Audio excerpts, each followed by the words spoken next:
What is up, you guys? Welcome to another video with Big Brother D. Today we're going to be talking about how to build confidence. All right, let's get right into it. All right, let's start this video off strong. You guys know it's been a while since I've posted, and look what I just did there. Let's start this video off strong. That's me reassuring myself, to you guys, to myself, that we're going to make a good video today. Simple as that. So my example of confidence, guys, I was never really the most confident person when I was growing up. I was always a more shy, like quiet, more timid kind of kid. And jiu-jitsu and wrestling, I feel, were the thing that got me to get my first taste of confidence, because it showed me I could be good at something. It made me feel competent, and I was able to apply said skills in the sports to get achievements, maintain an undefeated record for a good while in middle school, and then do pretty decent in high school and still do all right at jiu-jitsu even present day, right? So I'm gonna give you guys a little story time of how I got my first grip of confidence with wrestling specifically. So guys, I started wrestling when I was in middle school. I didn't do it in my 6th grade year, and it's funny because I was even telling my older wrestling coach from middle school about this. I was like, man, yeah, it's funny. I almost didn't wrestle, coach, because like I really didn't like the singlet. I thought it was a really funny, really weird looking uniform. So I almost didn't do it, but I'll tell you, coach, I am so glad I did. And Coach Scott, if you're watching this, you're the GOAT. I almost didn't do wrestling just because the dang singlet. Isn't that crazy? Like, you know, like that shows like a little bit of an issue, like a little confidence issue, to like not be able to accept myself using a funny looking uniform. But regardless of the fact, let's get into the story. Guys, I had jiu-jitsu experience already going into wrestling. I started wrestling my 7th grade year. We were having practices. It was tough. It was not easy. We had to try out. We had to see people get cut next to us that we thought were doing good and were going to make the team. And thankfully, I made the team every time, and I was working hard for it.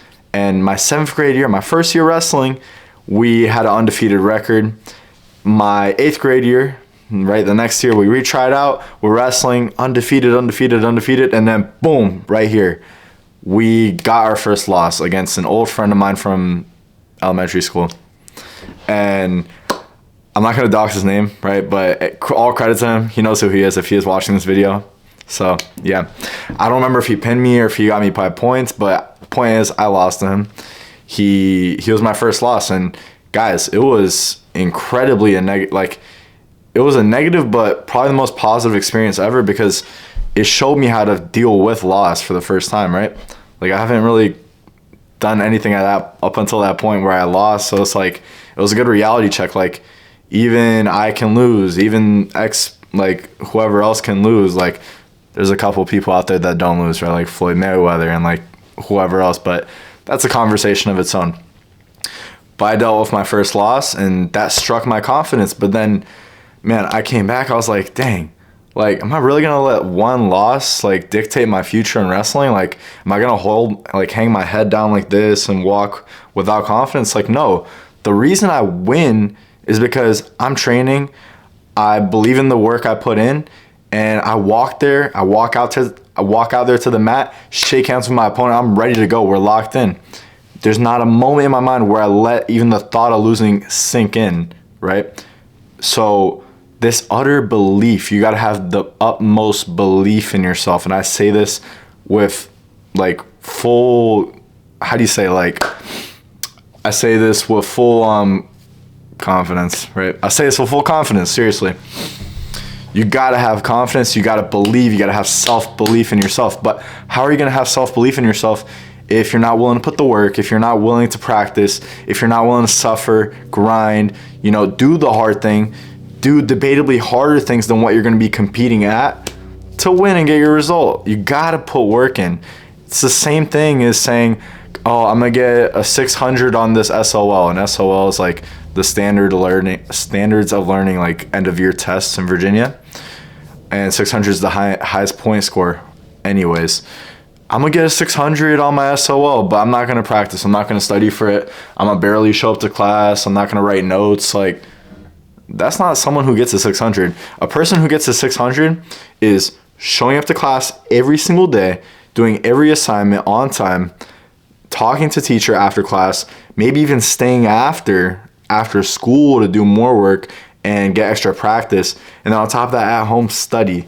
You don't win by doing nothing. You don't win by doing the same things everyone else does. It won't set you apart. It never will. It doesn't matter to the industry. But guys, you're only going to build confidence if you put in the work. It's as simple as that. And sometimes luck plays a factor. Absolutely. I'm not going to lie to you guys. I feel like my high school years, I got really lucky in wrestling because, man, there were guys in there that were wrestling year round.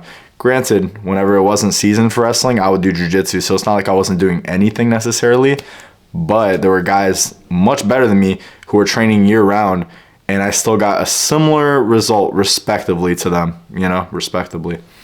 So that just goes to show. There's a couple different ways to interpret this whole conversation, but confidence is built on the work you put in and your self-belief, right? So let's get into a couple more examples, some more detailed, examples here. All right, and I'll show you guys what's up. Here's another quick example. Before I had my first and even my second Muay Thai fight, I really didn't even think I didn't know if I was ready or not. My coach would tell me I'm ready, but I didn't know if I was ready. And man, it was scary. My first fight, absolute adrenaline dump, absolute adrenaline dump. It was crazy. You know what I'm saying? I had practice. I had faith in myself for the sole fact of I put work in. I was running every day. I was practicing. I was sparring. And on top of that, I know I have heart. If God forbid I get knocked down or whatever, I will get back up at least maybe 99% of the time. I'm not going to act like I can't get knocked out. It's definitely possible. I'm not going to act like I won't get up on every standing 8 count. It just happens. Sometimes people get put down, but truly, I think that's one of my strong suits in my character is I have heart and I will fight till the last breath, absolutely through and through. So, sometimes you're not going to know for sure if you're prepared or not, but you just got to walk in and sometimes hope for the best. It's as simple as that. You won't always know. So you got to have confidence within yourself. You got to trust yourself. You got to trust God, right? If you believe in God, but I believe in God, so you should trust God, you know what I'm saying? But all right, let's get into the other examples. And guys, I know I just mentioned this whole story of me being undefeated in my 7th grade and even for a good portion of my 8th grade year up until the end of the season. But I wasn't undefeated right from jump, right? I had to start somewhere, I had fear going into my first match. I was like, what is this? I'm wrestling an actual match. This person could destroy me for all I know, So there was fear in the back of my mind, but it's through facing reality, facing a whole other man in front of me that I had to prove to myself, my coach, whoever else, that I can do it. And I did time and time, new opponent, time and time again. I was here, I was winning, I was doing my thing up until the point where I did lose. But I reassured myself I was working hard and we got the results we got. Simple as that. Let's take an action step to finish out the video. And I'm gonna give you an example of other people. Action step. Try something new, try something difficult, be exposed to something different because this is going to challenge you and it's going to give you reassurance. I don't care if you're doing line dancing classes. I don't care if it's learning pickup. I'm talking micro stuff, little small things you can change about your life to build confidence. Oh, maybe I want to learn how to talk to women. Maybe I'll say what's up to a girl at the grocery store that I find attractive or whatever it may be. Just find something and try it. Do classes, do a painting class. There's those paint and sips and stuff in my area and stuff, for example. But lastly, I'm gonna leave the video on this note. Every successful person has had fear, and every successful person has moments where they're not necessarily completely confident. John Jones said it himself. He said going against, I believe, Rampage Jackson, that he was scared. That's a crazy dude. Well, not crazy, but that's a really insane fighter. That's a high level fighter. John Jones, who's undefeated, is worried about Rampage. That says a lot, man. The undefeated GOAT. It's a similar story to me. Like I said, I was undefeated, but then I lost. It happens. But even John Jones, one of the best to do it in the MMA scene, in the UFC, he had fear in his heart, and he probably has fear in other fights too, which is no big deal. It's completely human.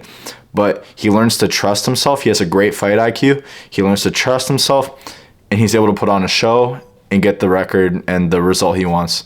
So I'm gonna leave it on that. Remember, it's not just you that feels the way you do. You gotta just believe in yourself sometimes.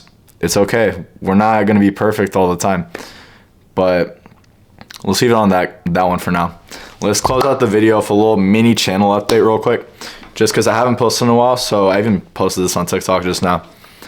I'm going to be changing the way the channel works. You're going to notice when you watch this video right from the beginning, there's going to be no music playing throughout the middle of the video, and there's not going to be nearly as many cuts. Like, I'll do some cuts if necessary, but I'm talking it's going to be 5 minutes of editing instead of an hour of video editing prior to posting, because my friction with posting on the channel is video ideas, which if you guys have any ideas or anything you guys want me to give advice on, right? Because I'm Big Brother D, you know what I'm saying? If you guys need advice on anything, I can definitely record a video for you guys, like targeting specific questions or concerns you guys might have. But I have friction with video ideas because it's hard to think of like good ideas that are going to resonate with you guys, or even just have new examples and stories, because a lot of my background comes from combat sports. So I'll give like jiu-jitsu and wrestling and, you know, whatever other experiences I have, right? I have other hobbies too, obviously. But video ideas is always a hard thing for me to come up with, so I can be unique, because I don't want to just copy other YouTubers. I want to do something different. But I'm definitely going to be expanding this channel. We can talk about other fun stuff, like, shoot, we can talk about like a cool video game or something from time to time. Do like ranking videos. Like, I don't care. Like, let's make this channel fun. You know what I'm saying? I want you guys to enjoy spending time listening to me, hanging out. You know, let's build a network. Let's build a community. Let's get this thing going and on the roll, right? Lastly, what was it? Oh yeah, I did mention it. The video cuts and the video editing. It's gonna be a lot more minimal, a lot more to the point.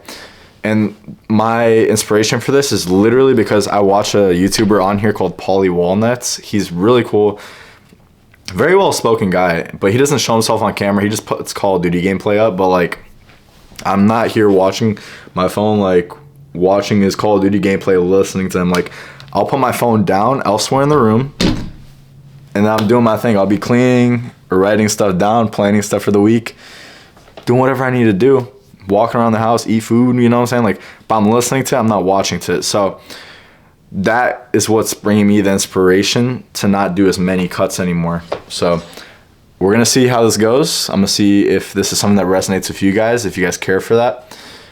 But that's pretty much just about it, so I'll leave it at that. Love you guys. Stay safe. I'm going to get this posted in just a moment here. Love y'all. Stay safe. Big Brother D's back. We're going to try to post 2 times a week.